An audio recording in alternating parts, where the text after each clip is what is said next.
আমি আমার একটা দিনের ডায়েট আপনাদের সঙ্গে ভাগ করতে চলেছি। দিনটা ভোর থেকে শুরু হলেও খাওয়া দাওয়ার প্রস্তুতিটা আগের দিন রাত থেকেই শুরু হয়ে যায়। ঠিক যেমন আমরা খিদে পেলে রান্না করতে যাই না, আগে রান্না করে রাখতে হয় দুপুরের সময় খেতে হবে বলে, ঠিক তেমনই আগের দিন রাতে গরম জল করে ফ্ল্যাক্সে রাখা, ছোলা বাদাম ভিজিয়ে রাখা, ফল সবজি কিনে সন্ধ্যায় বাড়ি ফেরা, এই সব কিছুই। কেননা সকালে ঘুম থেকে উঠে যদি ভাবি কি খাবো, তাহলে দুম করে হাতের কাছে যে প্রসেস ফুড থাকবে সেটাই খেয়ে ফেলবো। মোট কথা, জীবনে অপশান যত কম, জীবন তত সুন্দর। তাই প্রি প্ল্যান অনেক বেশি গুরুত্বপূর্ণ।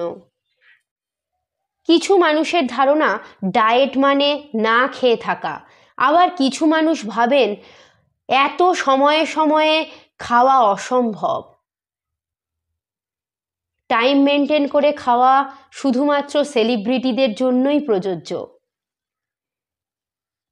কিন্তু আমি বলি অভ্যাস। খুব ছোট ছোট পরিবর্তন দৈনন্দিন জীবনে একসময় আকাশ পাতাল তফাৎ এনে দিতে পারে। যেমন আমার 20 কেজি ফ্যাট লসের জার্নি চাইলেই হয়তো 6 মাসে সম্ভব হতো, কিন্তু আমি 6 বছর ধরে এই জায়গায় নিজেকে দাঁড় করিয়েছি।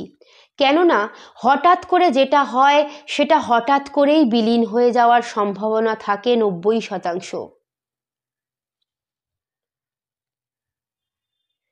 ধীরে ধীরে কোনো ভালো অভ্যাসকে জীবনে স্থান দিলে তবে তা দীর্ঘস্থায়ী করানোর জন্য আলাদাভাবে মগজমারি করতে হয় না। চেষ্টা করব আমার এক দিনের ডায়েটগুলো মাঝে মধ্যে আপনাদের সাথে ভাগ করে নিতে। প্রয়োজনীয় খাবারটুকু পরিমাণ মতো গ্রহণ করুন, সুস্থ স্বাভাবিক জীবনযাপন করুন।